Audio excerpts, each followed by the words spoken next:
दोस्तों, आप सभी का मेरे YouTube चैनल में स्वागत है।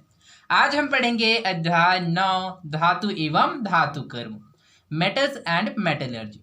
ओके, तो इसमें हम लोग जानेंगे कि धातु एवं धातु कर्म क्या होता है। ओके, तो इस चैप्टर 9 अर्थात अध्याय 9 धातु एवं धातु कर्म, मेटल्स एंड मेटलर्जी में आगे बढ़ने से पहले चलिए हम लोग धातु एवं धातु कर्म के बारे में समझ लेते हैं कि धातु एवं धातु कर्म, मेटल्स एंड मेटलर्जी क्या होता है। इसके पश्चात हम लोग इस टॉपिक में आगे बढ़ेंगे। ओके, तो चलिए सबसे पहले हम लोग धातु एवं धातु कर्म के बारे में समझते हैं। धातु, ओके, तो धातु जिसको इंग्लिश में मेटल्स भी बोला जाता है। ओके, तो चलिए समझते हैं कि धातु क्या होता है।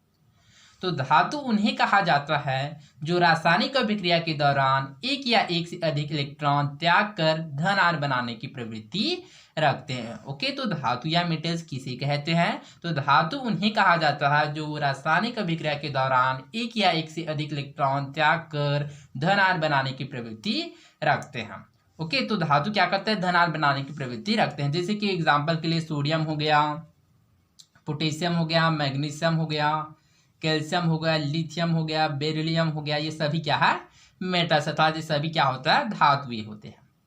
ओके, तो चलिए इसको समझते हैं कि किस प्रकार से धन आयन बनाने की प्रवृत्ति रखते हैं। ओके, तो जैसे कि सोडियम के लिए, ओके, तो जैसे कि हम लोग जानते हैं कि सोडियम हम जानते हैं कि जो सोडियम का जो इलेक्ट्रॉनिक जो एटॉमिक नंबर होता है वह कितना होता है? तो वह है 11, अर्थात 11 होता है।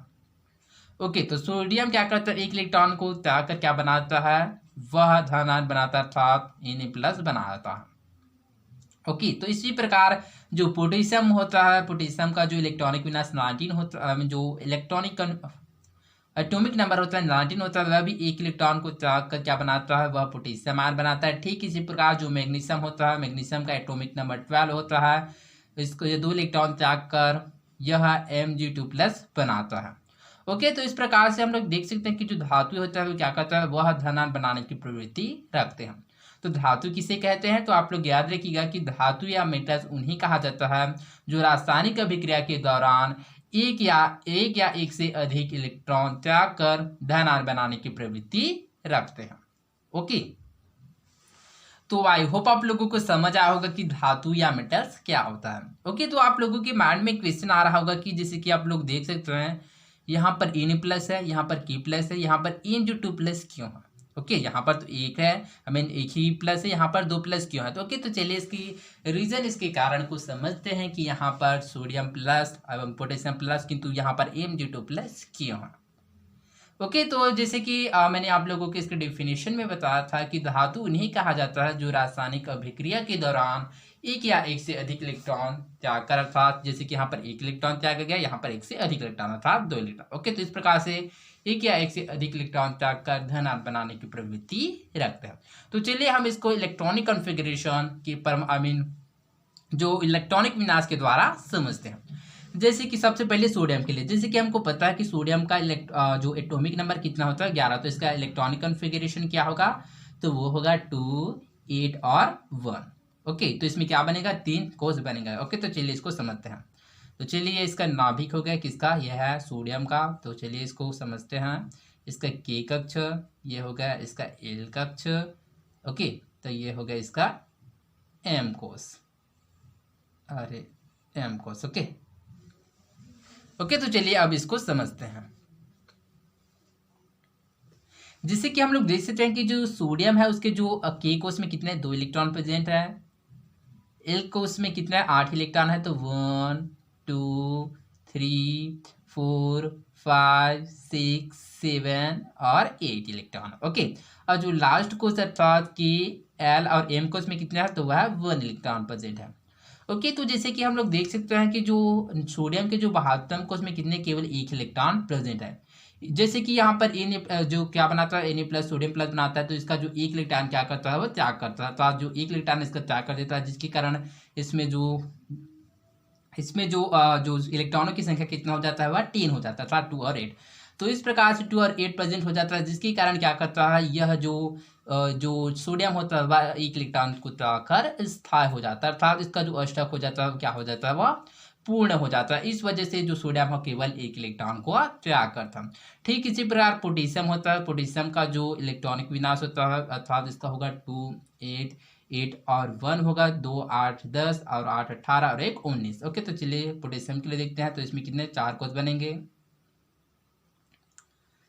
ओके, तो यहाँ पर कितना 2 8, इसमें बनेगा 8 इलेक्ट्रॉन, 2 3 4 5 6 7 और 8 और बचे क्या 1 इलेक्ट्रॉन। आपके 2 8 8 और 1, 2 8 8 और 1। ओके, तो जो पोटेशियम होता है यह भी एक इलेक्ट्रॉन को त्याग करता है अर्थात यह भी इस इलेक्ट्रॉन को त्याग कर देता है, जिसके कारण इसमें जो बचे इलेक्ट्रॉन होता है 2 8 8 अर्थात इस प्रकार से इसका जो अष्टक पूर्ण हो जाता है, जिसके कारण यह स्थायी हो जाता है। ओके, किंतु यहाँ पर मैग्नीशियम ने क्या है 2 इलेक्ट्रॉन को त्याग किया। तो चलिए मैग्नीशियम के लिए समझते हैं। तो मैग्नीशियम का जो परमाणु क्रमांक होता है कितना होता है, वह 12 होता है। इसका इलेक्ट्रॉनिक कॉन्फ़िगरेशन होगा 2 8 और 2, 2 8 10 और 2 12। ओके, तो चलिए इसके लिए बनाते हैं। तो इसका की कक्ष हो गया, ये इसका एल कक्ष हो गया और इसका एम कक्ष हो गया। ओके, तो इसके जो के कोष में कितने 2 इलेक्ट्रॉन प्रेजेंट है, इसके एल में 8 है, तो 1 2 3 4 5 6 7 और 8 और इसके जो लास्ट कोष है उसमें कितने 2 इलेक्ट्रॉन प्रेजेंट है।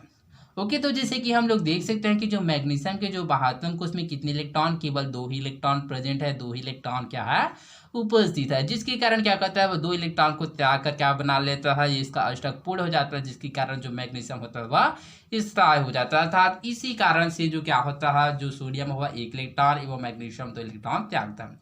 ओके, तो आई होप आप लोगों को इस क्वेश्चन का आंसर, इस रीजन के बारे में समझ आया होगा कि सोडियम और पोटेशियम केवल Na प्लस और K प्लस बनाता है, किंतु मैग्नीशियम 2 प्लस क्यों बनाता है। तो सोडियम और पोटेशियम क्या करता है, इसके 72 इलेक्ट्रॉन 72 कोष में केवल 1 इलेक्ट्रॉन प्रेजेंट होता है, जिसके कारण वह 1 इलेक्ट्रॉन को त्याग करके स्थायी हो जाता है अर्थात उसका अष्टक पूर्ण हो जाता है। इस वजह से वह 1 इलेक्ट्रॉन को त्याग करता है। किंतु जो मैग्नीशियम होता है, मैग्नीशियम के 72 को उसमें 2 इलेक्ट्रॉन प्रेजेंट होता है, जिसके कारण वह 2 इलेक्ट्रॉन को क्या करता है त्याग करके Mg2 प्लस बनाता था, जिसके कारण जो इसका जो कोष होता है वह अष्टक होता है वह पूर्ण हो जाता है। इस प्रकार से क्या है सोडियम और potassium, sodium ion potassium ion बनाता है और जो मैग्नीशियम होता है Mg2 प्लस बनाता है। तो आई होप आप लोगों को इनके रीजन इसके बारे में समझ आया होगा कि इसका कारण क्या है। ओके, तो चलिए धातु या मेटल्स के कैरेक्टरिस्टिक्स विशेषता समझ लेते हैं कि धातु की क्या क्या विशेषता होती है। ओके, तो धातु विद्युत एवं उष्मा का चालक होता है अर्थात इसमें धातु विद्युत अर्थात इलेक्ट्रिसिटी एवं उष्मा अर्थात हीट, इसमें क्या होता है सुचालक होता है। दूसरा गलनांक एवं क्वथनांक अधिक होता है अर्थात गलनांक एवं क्वथनांक कितना होता है उच्च होता है। यह धातु चमकीला होता है, धातु का घनत्व डेंसिटी अधिक होता है, धातु ठोस अवस्था में पाया जाता है अर्थात इस प्रकार से धातु की क्या होता है गुण होता है। ओके, तो चलिए अब लोग हम लोग धातु कर्म मेटलर्जी के बारे में समझते हैं कि धातु कर्म या मेटलर्जी क्या होता है। ओके, तो अयस्क से धातु प्राप्त करने की प्रक्रिया धातु कर्म या मेटलर्जी कहलाता है। ओके, तो मेटलर्जी या धातु कर्म किसे कहते हैं, तो अयस्क से धातु प्राप्त करने की प्रक्रिया ही धातु कर्म या मेटलर्जी या धातु का निष्कर्षण कहा जाता है। ओके, तो धातु कर्म या धातु का निष्कर्षण में आप लोग कंफ्यूज मत होइएगा, धातु कर्म था धातु का निष्कर्षण। ओके, तो धातु कर्म या धातु का निष्कर्षण किसे कहता है, तो अयस्क से धातु प्राप्त करने की प्रक्रिया धातु कर्म या धातु का निष्कर्षण कहलाता है। ओके, अब चलिए हम लोग अयस्क के बारे में समझ लेते हैं कि जो अयस्क होता है वो क्या होता है। अयस्क जिसको इंग्लिश में ओरे बोला जाता है ORE। ओके, तो चलिए अयस्क के बारे में समझ लेते हैं कि अयस्क क्या होता है। तो अयस्क उन खनिजों को कहा जाता है जिसे धातु का निष्कर्षण सुविधाजनक ढंग से किया जाता है। तो अयस्क किसे कहते हैं, तो अयस्क उन खनिजों को कहा जाता है जिसे धातु का निष्कर्षण सुविधाजनक ढंग से किया जाता है। ओके, तो इसमें धातु की पर्याप्त मात्रा होती है। ओके, तो जो अयस्क का जो क्या होता है खनिज होता है, इसमें जो धातु की मात्रा होता है वो पर्याप्त मात्रा में होता है।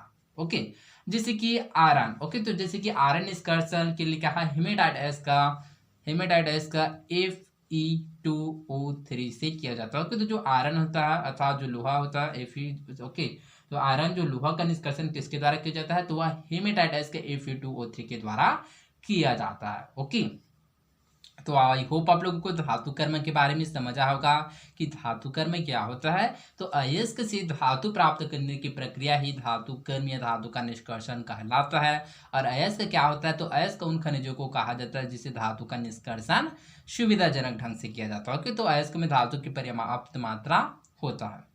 ओके, तो आई होप आप लोगों को धातु एवं धातु कर्म के बारे में समझा होगा कि मेटल्स एंड मेटलर्जी क्या होता है। ओके, तो इस चैप्टर में हम लोग अध्याय 9 धातु एवं धातु कर्म मेटल्स एंड मेटलर्जी के बारे मेटल्स एंड मेटलर्जी में हम लोग धातु के बारे में जानेंगे कि धातु क्या होता है, उसकी क्या क्या गुण होता है, उसकी फिजिकल प्रॉपर्टीज क्या होता है, उसकी भौतिक गुण क्या होता है, उसकी केमिकल प्रॉपर्टीज, उसके रासायनिक गुण क्या होता है। इसके साथ हम लोग धातु कर्म के बारे में जानेंगे कि धातु कर्म क्या होता है एवं धातु का निष्कर्षण किस प्रकार से किया जाता है। ओके, तो आई होप आप लोगों को समझ आ होगा। तो चलिए इस टॉपिक में आगे बढ़ते हैं। ओके, धातुओं के भौतिक गुणधर्म कौन कौन से हैं? What are the physical properties of metals? Okay, तो चलिए अब हम लोग क्या है धातु के भौतिक गुण के बारे में समझते हैं कि जो धातु के जो भौतिक गुण है वो जो फिजिकल प्रॉपर्टीज है वह क्या होता है। तो सबसे पहले हम लोग फिजिकल प्रॉपर्टीज अर्थात भौतिक गुण के बारे में समझते हैं कि भौतिक गुण क्या होता है। ओके, तो किसी पदार्थ के आकार, माप या साइज, रंग और अवस्था, ये सभी गुण भौतिक गुण कहलाता है। तो भौतिक गुण किसे कहते हैं? तो कोई भी पदार्थ है उसका आकार क्या है, उसका साइज क्या है, उसका रंग क्या है और उसका अवस्था क्या है, ये सभी गुण उसका क्या है भौतिक गुण कहलाता है। या फिर आप लोग इसके डेफिनेशन को इस प्रकार से भी कह सकते हैं कि किसी भौतिक प्रणाली के किसी भी मापने योग्य गुण को भौतिक गुण या फिजिकल प्रॉपर्टीज कहते हैं। अर्थात भौतिक गुण के द्वारा क्या किया जाता है, उसका क्या किया जाता है, मुख्यतः मापन किया जाता है। जैसे कि उसका टेम्परेचर का मापन कर सकता है, घनत्व डेंसिटी का मापन कर सकता है, उसका अवस्था क्या है, ठोस या द्रव या गैस है वह। इस प्रकार से जो भौतिक अवस्था है उसको हम क्या है भौतिक गुणधर्म के अंतर्गत उसको ज्ञात करते हैं। ओके, तो चलिए इसके गुण को समझ लेते हैं कि इसका जो धातु होता है उसका क्या क्या गुण होता है। तो धातु चमकीला होता है, धातु ऊष्मा तथा विद्युत का सुचालक होता है, धातु को पीटने पर आवाज उत्पन्न होता है, धातु ठोस अवस्था में पाया जाता है, धातु आघात वर्धीयता होता है। ओके, धातु क्या होता है, आघात वर्धीयता होता है। ओके, तो आघात वर्धीयता क्या होता है? तो चलिए आघात वर्धीयता के बारे में समझते हैं। ओके, तो जैसे कि धातु होता है तो धातु को हथौड़े से पीट कर क्या है चादरें बनाया जा सकता है और धातु के इस गुण को ही आघात वर्धीयता कहते हैं। आघात वर्धीयता किसे कहता है? तो धातु को हथौड़े से पीट कर चादरें बनाया जा सकता है, इसी गुण को ही आघात वर्धीयता कहते हैं। जैसे कि सोना हो गया, चांदी का, ओके, तो उसको क्या करता है पीट कर क्या बनाया जाता है, उसको कोई भी आकार में क्या ढाला जा सकता है। इस प्रकार से क्या है यह इसका आघात वर्धीयता होता है। धातु तन्यता होता है। ओके, धातु क्या होता है, तन्यता होता है अर्थात इसमें तन्य की क्या है गुण पाया जाता है। ओके, तो धातु को खींचकर यह तार बनाया जा सकता है, धातु के इस गुण को ही तन्यता कहते हैं। जैसे कि सोना हो गया, चांदी हो गया, लोहा हो गया, ये सभी क्या होता है धातु इसको क्या करता है पीट कर अर्थात इसको खींच कर तन्यता बनाया जा सकता है। ओके, इसके साथ ही आप लोग याद रखिएगा कि धातु का घनत्व इसका जो डेंसिटी होता है वह अधिक होता है एवं धातु का गलनांक एवं क्वथनांक उच्च होता है। ओके, तो आई होप आप लोगों को धातुओं के भौतिक गुण फिजिकल प्रॉपर्टीज के बारे में समझ आया होगा कि धातु के फिजिकल प्रॉपर्टीज से या भौतिक गुण क्या क्या होता है। तो इसमें आप लोग याद रखिएगा धातु चमकीला होता है, यह ऊष्मा और विद्युत का सुचालक होता है, धातु को पीटने पर आवाज उत्पन्न होता है, धातु ठोस अवस्था में पाया जाता है। ओके, इसमें आप लोग याद रखिएगा कि जितने भी धातु होता है वो ठोस अवस्था में पाया जाता है। ओके, जो अधातु होता है क्या है ठोस, द्रव एवं गैस तीनों अवस्था में पाया जाता है, किंतु जो धातु होता है वह केवल ठोस अवस्था में ही पाया जाता है। ओके, धातु ये आघात वर्धीयता होता है एवं धातु तन्यता होता है। तो आई होप आप लोगों को आज के लेक्चर समझ में आया होगा कि धातु एवं धातु कर्म क्या होता है। इसके साथ ही हम लोगों ने भौतिक गुणधर्म धातु की फिजिकल प्रॉपर्टीज के बारे में जाना कि धातु के भौतिक गुणधर्म या फिजिकल प्रॉपर्टीज क्या होता है। ओके, तो हम लोगों ने सबसे पहले धातु एवं धातु कर्म के बारे में जाना कि मेटल्स एंड मेटलर्जी क्या होता है। तो धातु किसे कहते हैं? तो धातु उन्हें कहा जाता है जो रासायनिक अभिक्रिया के दौरान एक या एक से अधिक इलेक्ट्रॉन त्याग कर धनात्मक बनाने की प्रवृत्ति रखते हैं, जैसे कि sodium, potassium, magnesium, calcium, lithium, beryllium सभी क्या है धातु होते हैं। ओके, उसके पश्चात हम लोगों ने धातु कर्म मेटलर्जी के बारे में जाना कि मेटलर्जी या धातु कर्म क्या होता है। तो अयस्क से धातु प्राप्त करने की प्रक्रिया धातु कर्म या मेटलर्जी कहलाता है। ओके, तो इसके पश्चात हम लोगों ने धातु के भौतिक गुण फिजिकल प्रॉपर्टीज के बारे में जाना कि धातुओं के फिजिकल प्रॉपर्टीज का भौतिक गुणधर्म क्या होता है। ओके, तो सबसे पहले हम लोगों ने फिजिकल प्रॉपर्टीज के बारे में जाना। तो किसी पदार्थ के आकार, माप या साइज, रंग और अवस्था, ये सभी गुण इसके भौतिक गुण कहलाता है। ओके, या फिर इस प्रकार से हम लोग इसके डेफिनेशन को कह सकते हैं, किसी भौतिक प्रणाली की किसी भी मापने योग्य गुण को भौतिक गुण कहते हैं। ओके, तो इसके गुण के बारे में हम लोग ने जाना कि धातु चमकीला होता है, यह ऊष्मा और विद्युत का सुचालक होता है, धातु को पीटने पर आवाज उत्पन्न होता है, धातु ठोस अवस्था में पाया जाता है, धातु अघात वध्यता होता है, धातु तन्यता होता है, धातु का घनत्व अधिक होता है। इसके साथ ही हम लोगों ने जाना कि धातु का क्वथनांक एवं गलनांक उच्च होता है। तो आई होप आप लोगों को समझ आया होगा। तो आज के लिए बस इतना ही, मिलते हैं अगले वीडियो में। धन्यवाद।